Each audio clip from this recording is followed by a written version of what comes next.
સુરતમાં ગઈકાલે 108 એમ્બ્યુલન્સના 2 કર્મચારીએ આત્મહત્યાનો પ્રયાસ કર્યા બાદ અન્ય કર્મચારીઓએ પાડેલી હડતાળ હજુ પણ યથાવત છે।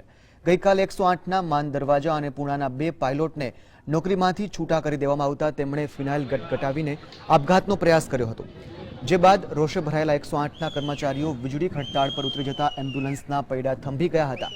જો કે આ હડતાળનો આજે બીજો દિવસ છે, ત્યારે શહેરના 108ના કર્મચારીઓની સાથે જિલ્લાના 250 જેટલા કર્મચારીઓ પણ હડતાળમાં જોડાયા છે।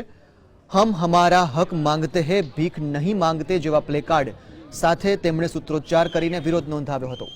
હડતાળિયા કર્મચારીઓએ જણાવ્યું હતું કે જિલ્લાના કર્મચારીઓ પણ અમારી સાથે જોડાયા છે, જેથી ટ્રેનિંગ વિનાના 108ના ઈએમટી ડોક્ટર્સને બહારથી બોલાવીને 108 સેવા ચાલુ કરવામાં આવી છે, એટલે કે દર્દીઓના જીવન સાથે ચેડા કરવામાં આવી રહ્યા છે। કર્મચારીઓએ જ્યાં સુધી તેમની માંગણી પૂર્ણ નહીં થાય ત્યાં સુધી આ લડત ચાલુ રાખવાની ચીમકી ઉચ્ચારી છે।